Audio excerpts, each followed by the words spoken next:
Notre Terre, il y a 15 millions d'années.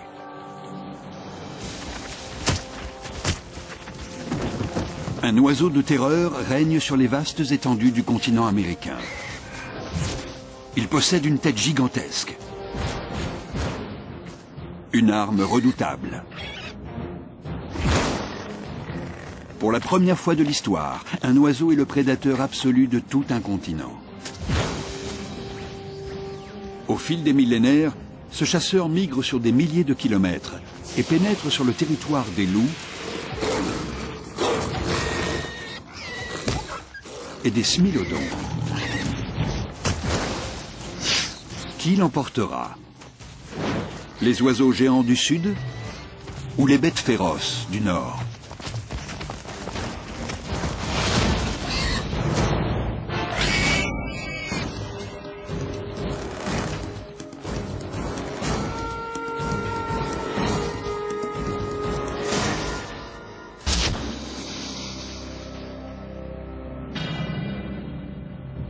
Les dinosaures ont régné pendant 150 millions d'années avant de s'éteindre subitement il y a 65 millions d'années. Leur extinction serait due à la chute d'un astéroïde sur la Terre.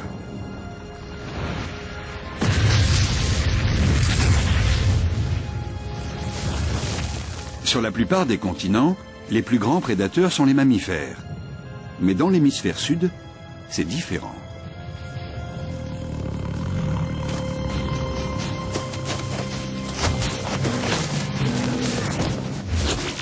L'isthme de Panama ne s'est pas encore formé et l'Amérique du Sud est un vaste continent insulaire, couvert de savanes et de forêts.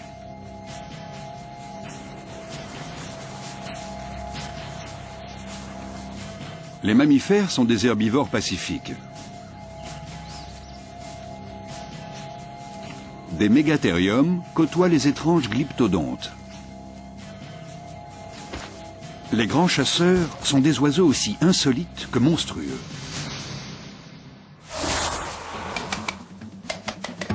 Les Phorus racidés, les oiseaux de terreur, dont le règne a duré 58 millions d'années. Ils peuvent asséner des coups de bec d'une incroyable violence et tuer leur proie instantanément.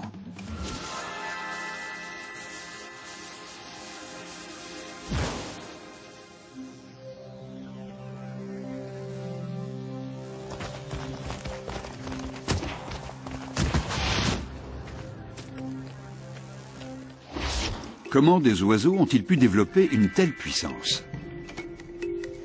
Les études des paléontologues nous fournissent petit à petit des indices. Les scientifiques viennent enrichir une enquête qui a débuté il y a plus de 120 ans.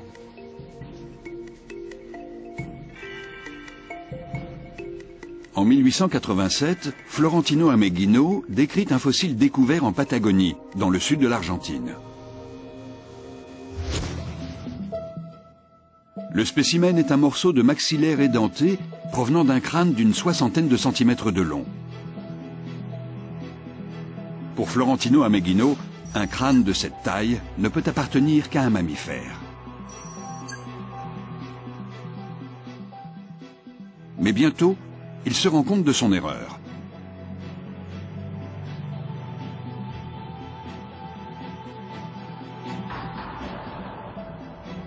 Les scientifiques de l'époque mettent 4 ans à réaliser qu'il s'agit d'un oiseau de proie.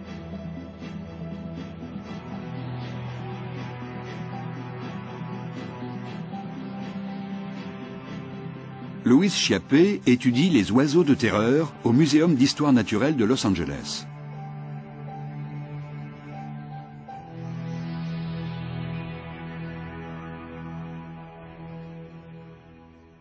Un os d'oiseau est difficile à différencier de celui d'un mammifère ou d'un reptile.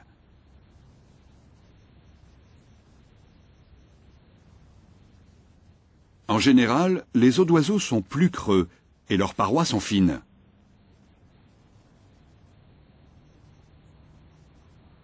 À gauche, un os de crocodile.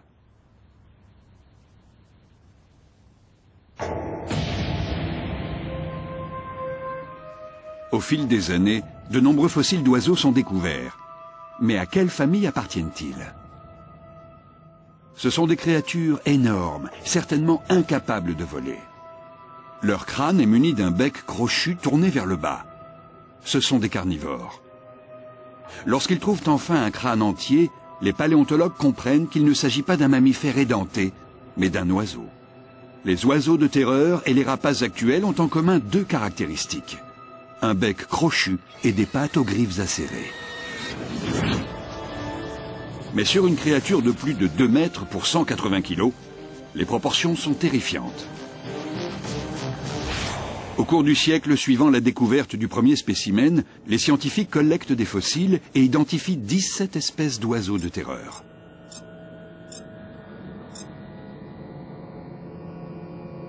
Ils ont vécu pendant 60 millions d'années. Leur taille est très variable. Mais en 2005, nouveau rebondissement. Un fossile d'une espèce inconnue d'oiseaux de terreur est découvert en Argentine.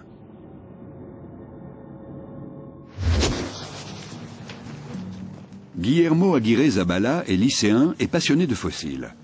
Avec un ami, il a eu la chance de faire une découverte surprenante. Aujourd'hui, il étudie la paléontologie à l'université de Buenos Aires.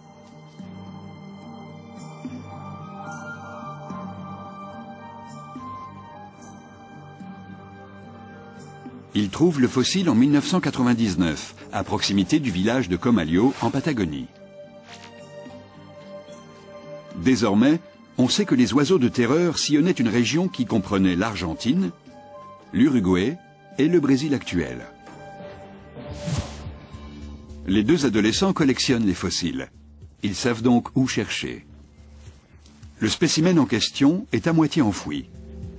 Lorsqu'ils trouvent les premiers éléments, ils contactent le musée de paléontologie de Bariloche. Les scientifiques leur expliquent comment l'extraire.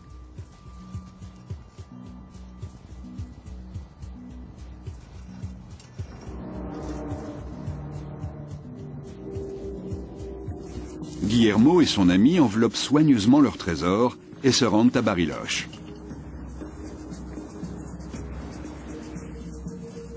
Il le confie au petit musée de paléontologie de la ville, où il reste 5 ans.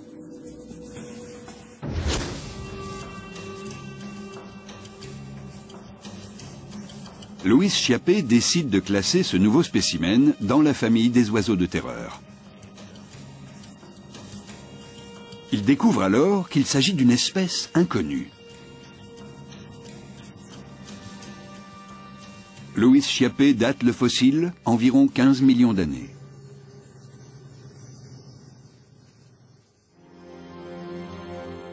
Il nomme ce spécimen Quelenquen guillermoi.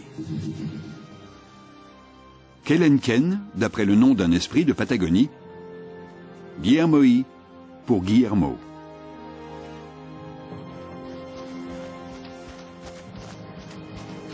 Ce crâne ne ressemble à celui d'aucun autre oiseau répertorié.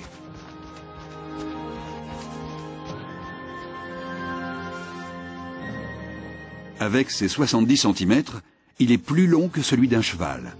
C'est le plus grand crâne d'oiseau jamais découvert.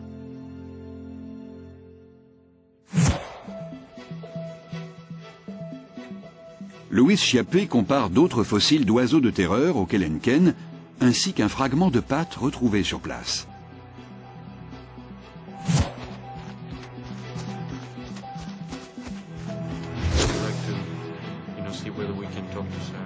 Il espère pouvoir en déduire la taille, la puissance et la vitesse de l'animal.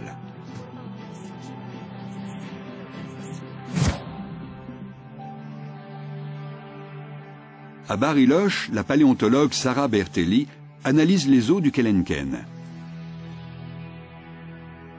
Elle compare les mesures de ce spécimen à celles d'autres oiseaux de terreur. Si le crâne constitue la découverte essentielle, l'os de la patte fournit des informations capitales. Chez l'homme, cet os relie la cheville aux orteils.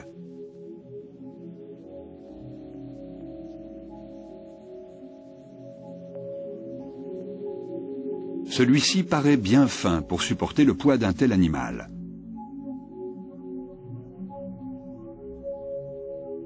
Les os du Kelenken indiquent qu'il s'agit d'un spécimen différent. Chez les espèces plus grandes et plus lourdes, cet os est court et épais. Mais chez les plus rapides, il est plus long et fin. Le Kelenken était vraisemblablement un coureur.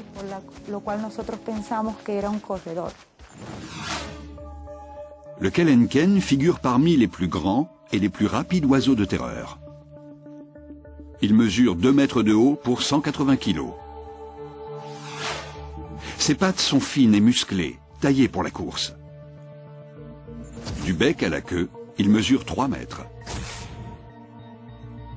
Mais la largeur de son corps n'excède pas 45 cm. Un atout précieux pour approcher ses proies. Sarah Bertelli découvre également que ses maxillaires sont d'une puissance redoutable. Elle remarque de profonds sillons au niveau de ses tempes. Ils abritaient les muscles qui actionnaient son bec. Chez la plupart des animaux, ces muscles déterminent la puissance des maxillaires. C'est aussi le cas chez l'homme. Si vous mettez votre main sur la tempe, en ouvrant la bouche, vous sentez la contraction des muscles temporaux.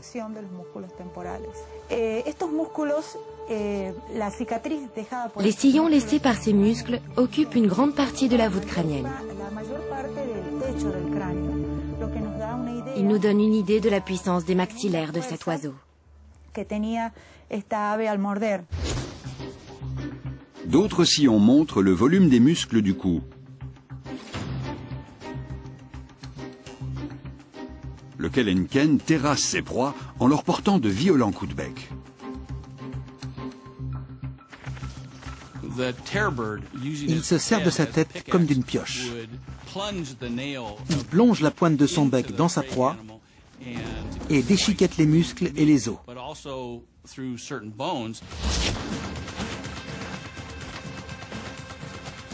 Sa tête est une machine à tuer qui lui confère le statut incontesté de super prédateur.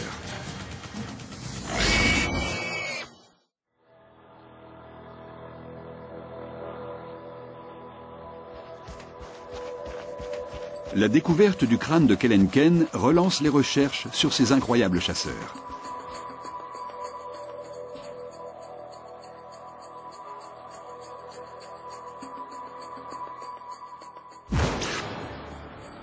Les technologies actuelles nous permettent de mieux les étudier. Ça va être passionnant. Aux États-Unis, 2 scientifiques analysent la structure interne d'un crâne d'oiseau de terreur à l'aide d'un tomodensitomètre. Lawrence Whitmer, professeur d'anatomie à l'Université de l'Ohio, est assisté de Bob Chandler, spécialiste de cette espèce à l'Université d'État de Géorgie. Qu'allons-nous faire ? Nous allons placer le crâne afin qu'il soit au centre des rayons X. J'aligne le laser sur la pointe du bec. Parfait.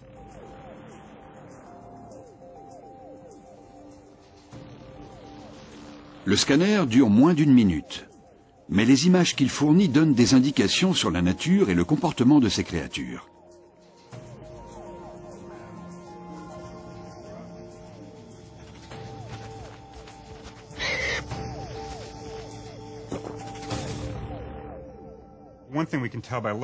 Première observation, il s'agit d'un crâne extrêmement robuste. Le pilier orbitaire externe est long et solide. Cet os qui barre la pommette est relativement épais, ce qui suppose que le crâne pouvait supporter des tensions importantes.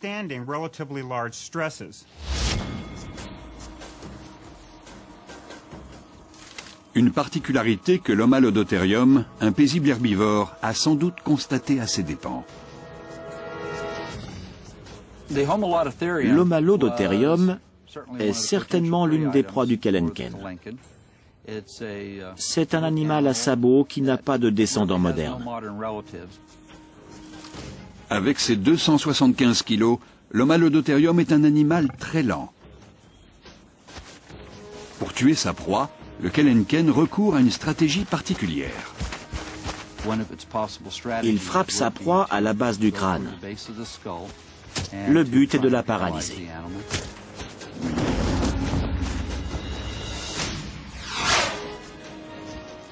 Lorsque l'animal est à terre, le kelenken le dépaisse. Un comportement identique à celui des oiseaux de proie actuels. Cette arme redoutable a inspiré des scientifiques.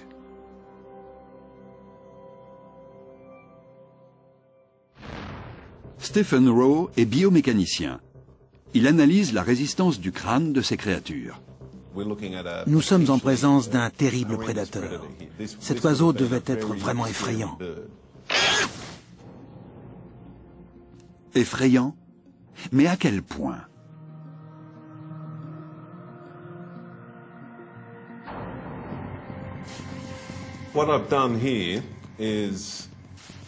J'ai élaboré un modèle informatique très détaillé du crâne d'un oiseau de terreur. Grâce à ce dernier, Stephen Rowe simule les mouvements qui interviennent au niveau du crâne lors d'une violente attaque.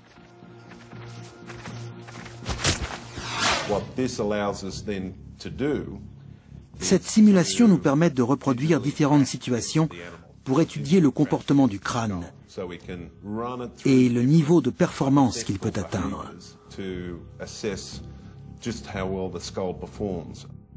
Les simulations virtuelles mesurent les tensions que le crâne subit quand l'oiseau baisse brutalement la tête, lorsqu'il la remonte et lorsqu'il la secoue latéralement.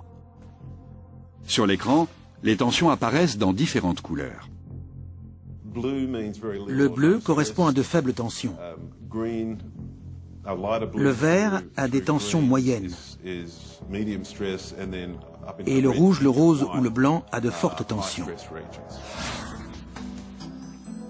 Le modèle informatique évalue les capacités d'attaque de l'animal. L'analyse montre que les oiseaux de terreur se servent de leur bec comme d'une pioche pour tuer leur proie.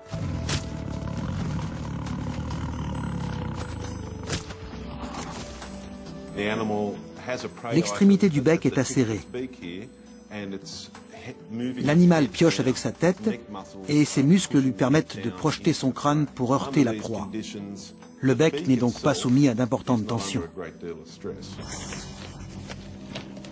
Lorsqu'il saisit la chair, le crâne reste dans les tons bleus, indiquant peu ou pas de tension. Ce comportement est habituel chez les oiseaux de proie. L'oiseau de terreur est parfaitement adapté pour déchiqueter la proie avec son bec. Il le plante dans la chair et tire avec l'extrémité crochue. Mais l'analyse révèle aussi un point faible. Qu'il soit en phase d'attaque ou qu'il se nourrisse, il n'agite jamais sa tête latéralement.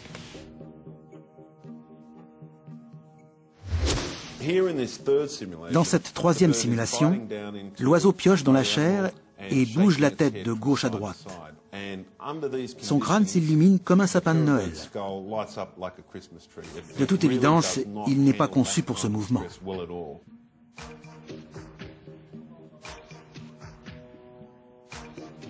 De leur côté, Lawrence Whitmer et Bob Chandler étudient le comportement de cette créature.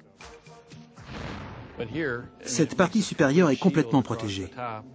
Le tomodensitomètre balaie le crâne de l'oiseau. Il explore les profondeurs de la structure. Les résultats sont étonnants. Le tomodensitomètre révèle un élément surprenant. Si on regarde à l'intérieur du bec, on distingue une large cavité. On ne s'y attendait pas. Elle est complètement creuse, ce qui nous a conduit à chercher son utilité. L'une des hypothèses est que ce bec creux servait de structure de résonance. Ces oiseaux pouvaient l'utiliser pour émettre des claquements qui résonnaient à l'intérieur de cette grande cavité.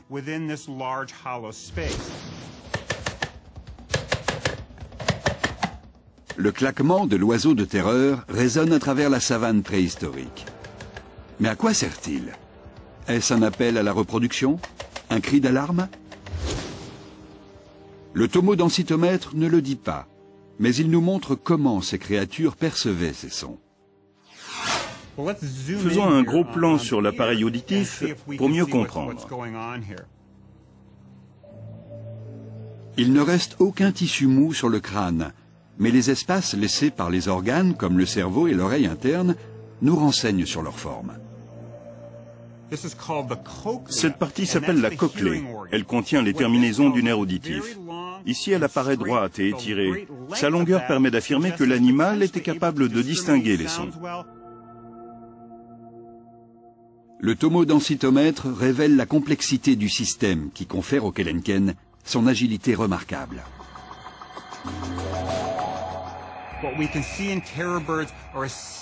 Ce réseau de longs canaux prouve l'existence d'un sens de l'équilibre très sophistiqué. Il permet à l'animal d'enchaîner les virages rapprochés,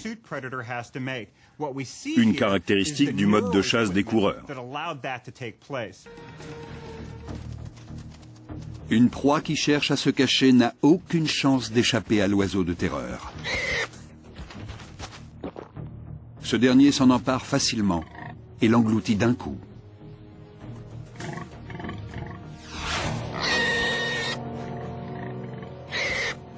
On peut imaginer que ces oiseaux régurgitent des boulettes de poils et d'eau, impossible à digérer.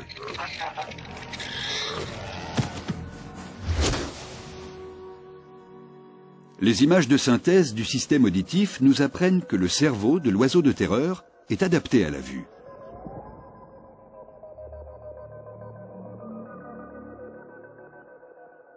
Les globes oculaires et le grand lobe occipital fonctionnent simultanément.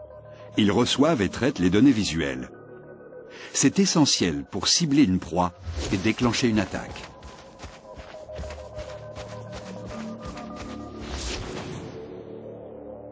L'absence d'un bulbe olfactif développé est synonyme d'un faible odorat. On suppose donc que cet oiseau est un chasseur actif, pas un charognard. Certains prédateurs, comme l'ours, utilisent leur odorat pour repérer les animaux morts. Mais le tomodensitomètre révèle que ce n'est pas le cas de l'oiseau de terreur. De toute évidence, il ne s'appuie pas sur son sens olfactif. Néanmoins, son cerveau est celui d'un prédateur. Que se passe-t-il dans le cerveau d'un oiseau de terreur lorsqu'il rencontre une proie comme le glyptodonte? Le glyptodonte est certainement l'un des animaux les plus caractéristiques d'Amérique du Sud. Les spécimens qui vivent à l'époque du kelenken pèsent une centaine de kilos. Son dos, sa queue et sa tête sont recouverts d'une épaisse carapace. Avec une telle armure, il n'est donc pas facile de tuer un glyptodonte. C'est là que le cerveau de l'oiseau de terreur intervient. En dépit des plaisanteries sur la taille des cervelles d'oiseaux, celle de l'oiseau de terreur est plutôt importante. Ces centres supérieurs ici correspondent au cortex cérébral, et ils sont assez développés. Cela nous indique que l'animal appréhende certaines situations inhabituelles de son environnement. Il a donc le potentiel pour résoudre certains problèmes. Et la carapace du glyptodonte lui pose un vrai problème. J'imagine le kelenken en train de tourner autour d'un glyptodonte. Il cherche un moyen de l'atteindre et évalue différentes méthodes d'approche. Le kelenken finit par glisser une patte sous l'animal et le retourne pour atteindre son abdomen.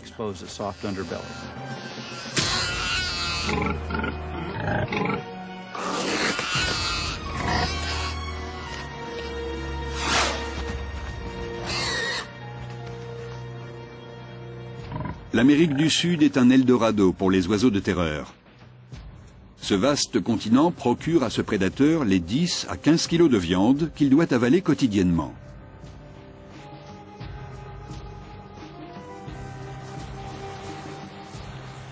Le continent fournit de véritables festins et la concurrence est pratiquement inexistante. Les oiseaux de terreur peuvent choisir leur proie. Mais rien n'est éternel. Notre planète est en perpétuelle mutation et ce paradis est menacé par les soubresauts d'un volcan.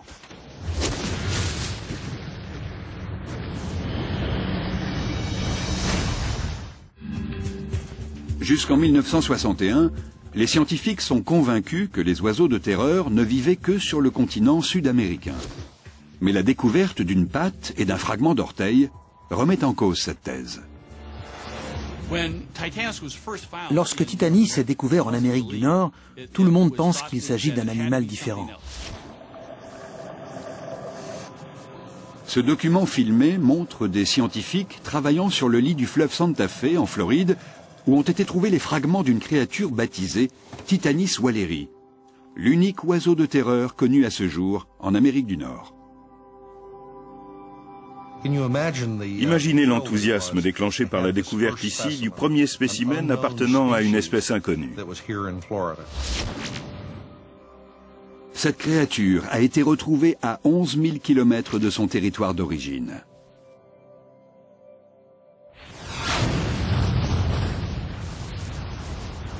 La lave et les cendres volcaniques ont permis cette migration.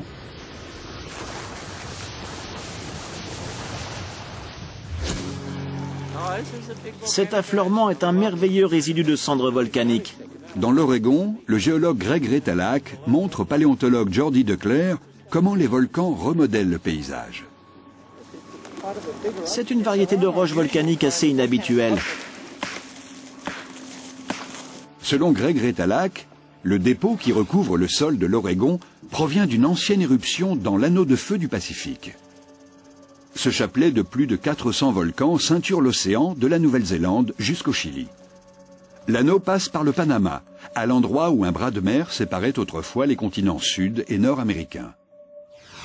Au Miocène supérieur, l'activité volcanique de l'isthme centra-américain relie les deux continents. L'oiseau de terreur peut alors migrer. Les éruptions volcaniques sous-marines et la subduction des plaques tectoniques contribuent largement à la réunion des continents. Mais ce phénomène n'explique pas tout.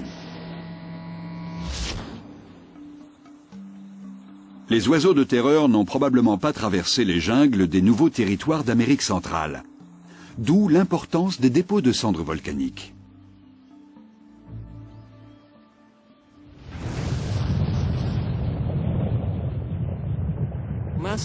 Le mont Saint-Helens a connu le même type d'éruption, mais elle n'a pas engendré plus d'1 mètre de cendres. Celle dont nous parlons a laissé plus de 30 mètres de cendres avec de la lave à 600 degrés. Ce phénomène géologique de grande ampleur a formé de vastes étendues de terre. L'éruption responsable de ce dépôt provient d'un volcan situé à 325 km. L'épaisse couche de roches formée après son passage s'étend sur plus de 300 000 km². Et les créatures qui étaient sur le passage de la coulée? Oh, elles ont rôti. Les arbres, les animaux, tout a été calciné. 600 degrés. C'est plus chaud qu'un crématorium. À quelle vitesse se déplaçait la coulée? Pouvait-on y échapper? Oh non, c'était la mort assurée. Il y a 3 à 5 millions d'années, au Panama, des éruptions comme celle-ci engendrent ce que Greg Retalak appelle le remodelage instantané du paysage. La destruction de la jungle crée des passages vers le nord pour les oiseaux de terreur. La végétation réapparaît sur le sol. De grandes étendues de paysages dévastés s'ouvrent à toutes sortes de créatures. Les oiseaux de terreur qui ont survécu à l'éruption migrent alors à travers ce nouveau territoire qui s'étend sur 4 à 500 km.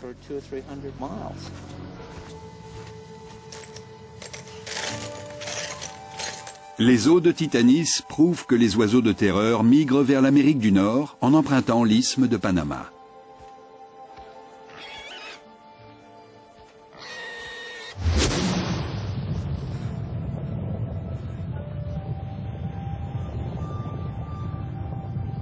Les éruptions volcaniques ouvrent la voie de la migration.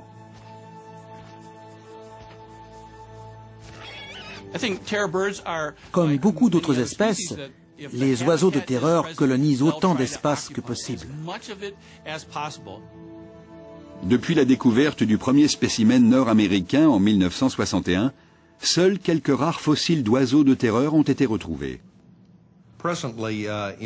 Aujourd'hui, il existe 42 spécimens de Titanis en Amérique du Nord. 41 d'entre eux sont ici, au Muséum d'histoire naturelle de Floride. Il est difficile pour les experts de reconstituer une image complète de l'espèce américaine. Ils doivent se contenter d'étudier quelques fragments osseux.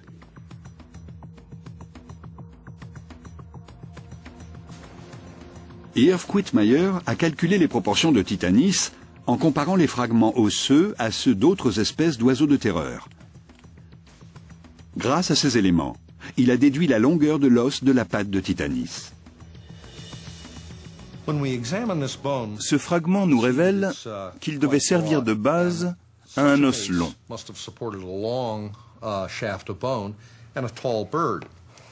Pour illustrer la manière dont on déduit ces informations, prenons des morceaux d'argile et 2 règles en bois. Lorsqu'elle est fixée à une petite base, la règle bascule.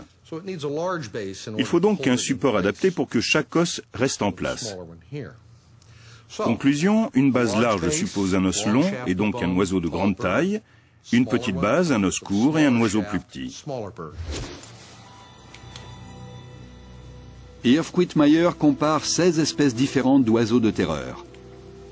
Il s'intéresse au Cariama d'Amérique du Sud, animal contemporain le plus proche. Ces calculs permettent l'assemblage du squelette en métal de Titanis, exposé au Muséum d'histoire naturelle de Floride. Une reproduction complète d'un oiseau de terreur.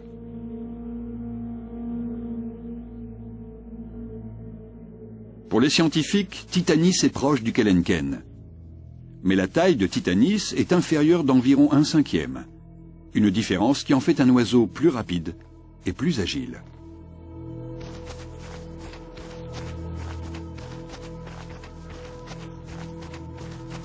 Grâce à l'isthme de Panama, les espèces des continents nord et sud américains se mélangent. Pour chasser les nouvelles proies qu'il rencontre, l'oiseau de terreur doit être en mesure de courir à une vitesse élevée. Aujourd'hui, l'autruche est l'oiseau terrestre le plus rapide du monde. Sa taille et sa forme nous donnent une idée de la manière dont ces créatures couraient. Certains oiseaux de terreur ont des membres inférieurs comparables à ceux des autruches. Il est donc tout à fait logique d'étudier les foulées de ces oiseaux pour reconstituer celles de leurs cousins préhistoriques. Les autruches peuvent atteindre 60 km/h.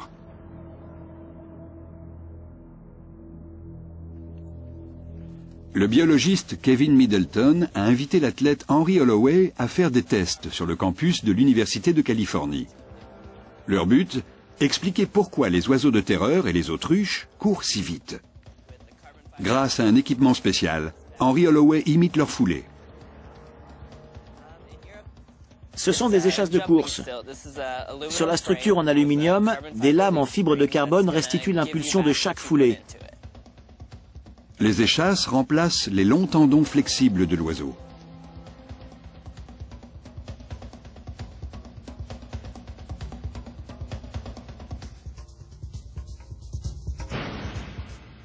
Voici le fémur, le genou, le tibia et le pied.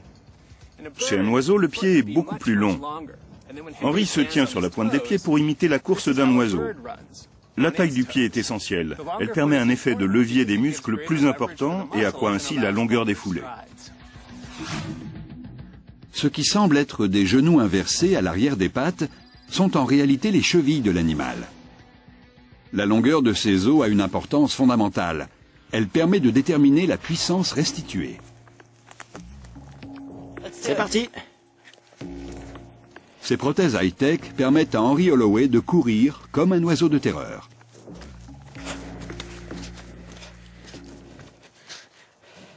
Go!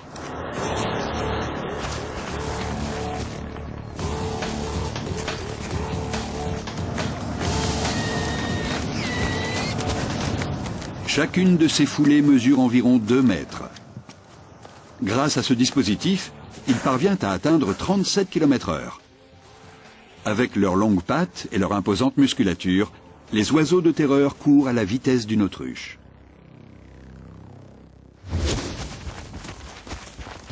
Titanis se hisse à la hauteur d'un cheval afin d'esquiver une ruade.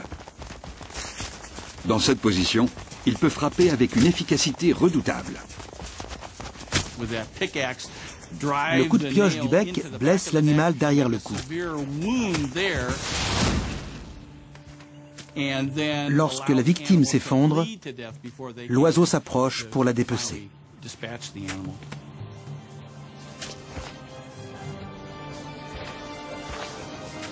Mais pour Titanis, la vie sur le nouveau continent est parfois difficile. L'oiseau de terreur rencontre des prédateurs endémiques du Nord.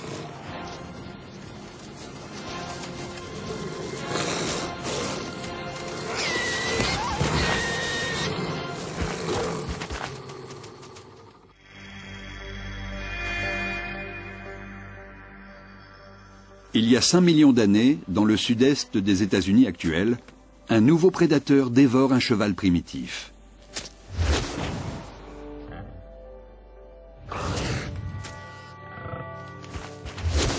Mais l'oiseau de terreur est désormais confronté à la concurrence de créatures qu'il n'a encore jamais rencontrées. Titanis vit en Amérique du Nord à la même époque qu'une certaine espèce de loup, moins imposant que le loup gris d'aujourd'hui, mais plus grand qu'un coyote. Les loups chassent en meute la même proie que l'oiseau de terreur. Face à un adversaire inconnu, leur instinct leur dicte de se déployer.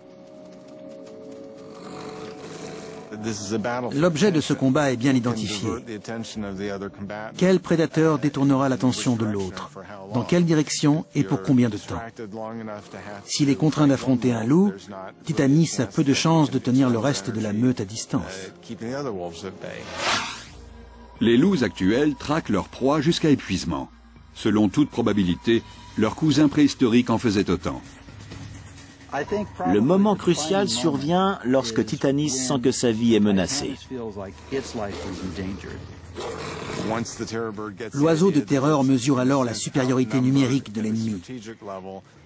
Il sait qu'il ne doit pas gaspiller ses forces à défendre la charogne.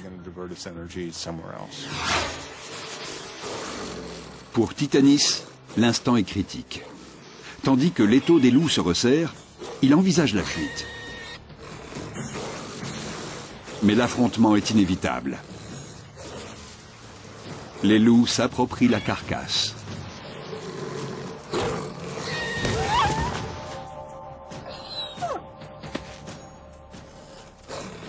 L'oiseau de terreur retient la leçon et s'enfuit.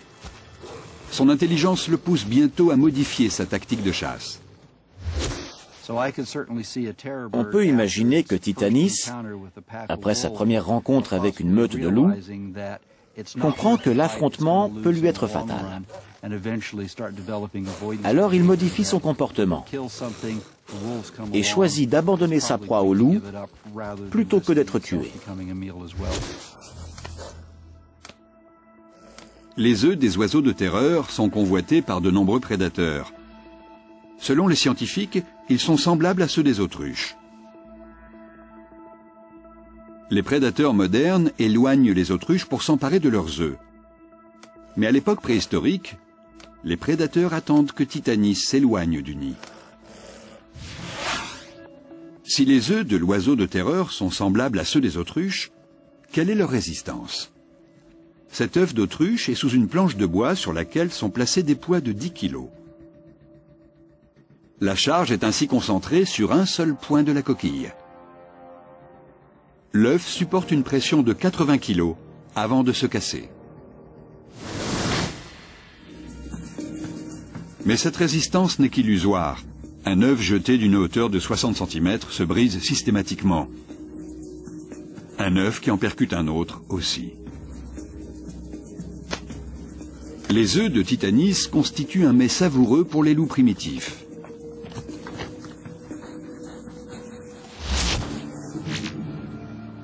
Les loups ne représentent pas la seule menace. Voici le Smilodon gracilis, ou tigre à dents de sabre. Plus petit que son cousin qui apparaîtra au Pléistocène, il est néanmoins redoutable. L'observation des autruches et des guépards nous renseigne sur le comportement des félins primitifs face aux oiseaux de terreur.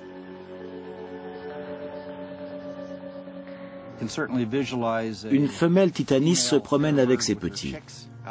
L'un des oisillons s'aventure trop loin et un smilodon embusqué bondit pour s'en emparer. Les cris de l'oisillon alertent sa mère. Le smilodon ne peut pas fuir. Il passe à l'offensive. Sa seule chance d'en réchapper est d'atteindre son adversaire à la poitrine. L'oiseau de terreur est mieux équipé. Il frappe le smilodon jusqu'à ce que mort s'en suive.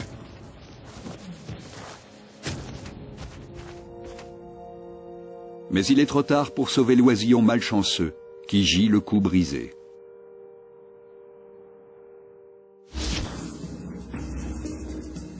Sur le territoire nord-américain, l'oiseau de terreur est confronté aux félins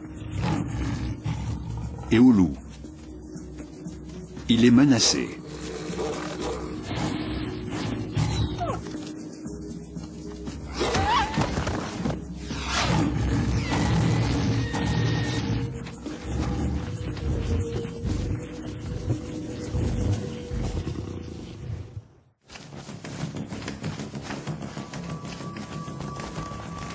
Le règne des oiseaux de terreur dure près de 60 millions d'années. Leur extinction demeure un mystère.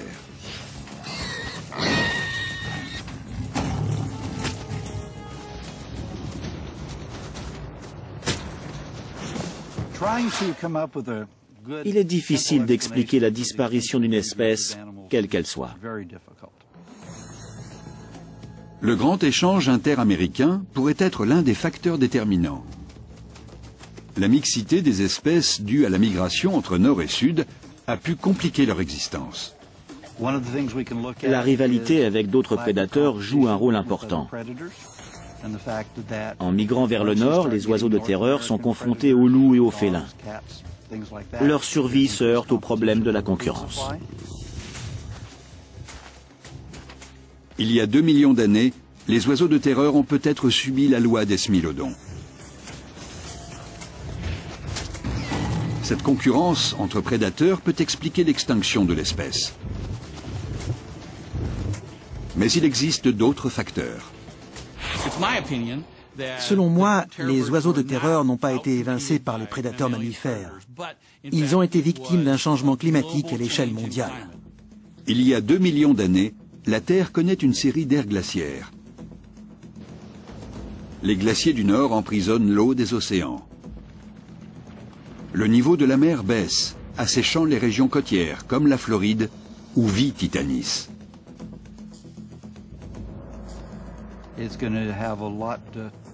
La végétation se raréfie. Faute de nourriture, le nombre et la variété des proies du Titanis diminuent considérablement. Le changement climatique provoque donc sa disparition. En Amérique du Sud, les puissants mouvements tectoniques font émerger la cordillère des Andes. Au fil du temps, les massifs barrent le passage des eaux de pluie. Les savanes situées à l'est des montagnes deviennent des steppes arides, ce qui bouleverse l'habitat des oiseaux de terreur. Environnement, prédation, concurrence sont autant d'éléments pour expliquer la disparition de l'espèce. Y a-t-il un facteur responsable? Les trois sont-ils liés? Il est encore trop tôt pour le dire. Les découvertes récentes sur ces créatures nous aident à mieux les comprendre. Nous finirons un jour par découvrir les raisons de leur extinction.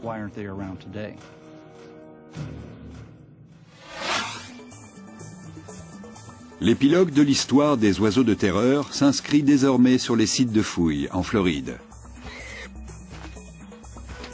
Certains scientifiques émettent l'hypothèse que Titanis sévissait peut-être il y a encore une dizaine de milliers d'années.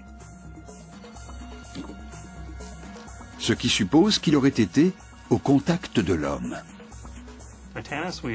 Nous n'avons pas découvert le moindre fragment de Titanis. L'environnement n'est sans doute pas approprié. L'air et l'époque correspondent, mais l'environnement n'est peut-être pas le bon.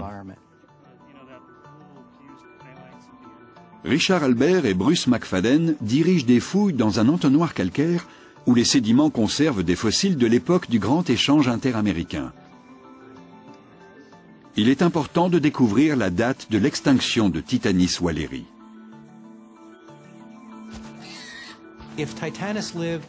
Si Titanis vivait encore il y a 10 000 ans, l'une des explications possibles de son extinction est l'impact de l'homme. Car à cette époque, l'homme est présent en Amérique du Nord. Mais les scientifiques se heurtent à un problème. Les fossiles sont emprisonnés dans les couches sédimentaires.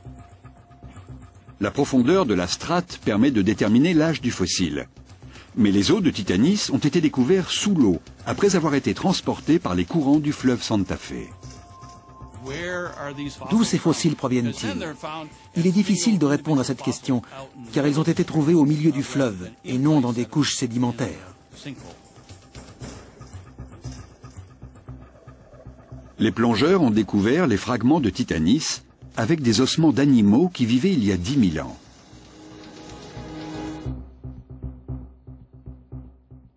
Bruce McFadden a comparé les os de Titanis avec des spécimens d'animaux récents et avec d'autres âgés de 2 millions d'années. Lorsque les os deviennent des fossiles, ils absorbent les minéraux du lit des cours d'eau. Chaque minéral correspond à une époque précise. La signature chimique des fossiles varie en fonction de l'époque de leur formation.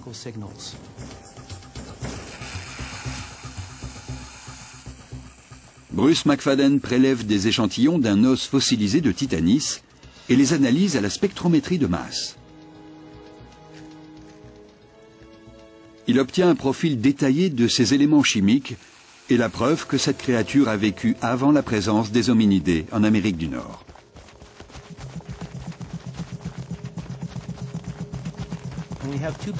Nous avons deux courbes principales.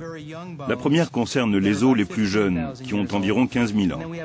Et la seconde, au-dessus, les animaux qui ont 2 millions d'années. Les spécimens de Titanis tracent une courbe juste au-dessus des concentrations d'éléments appartenant aux fossiles âgés de 2 millions d'années.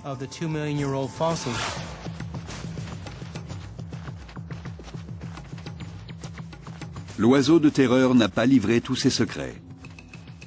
Bruce McFadden découvre également qu'un fossile de Titanis trouvé au Texas n'a pas 2, mais 5 millions d'années. Ce qui signifie que l'oiseau de terreur a vécu au moins 3 millions d'années en Amérique du Nord. Une extraordinaire longévité. Ces conclusions témoignent de la faculté d'adaptation de cette famille de prédateurs. Malgré la présence de nouveaux rivaux, Titanis est le fier successeur des oiseaux de terreur. Il ne s'est pas contenté de survivre, il s'est développé en Amérique du Nord.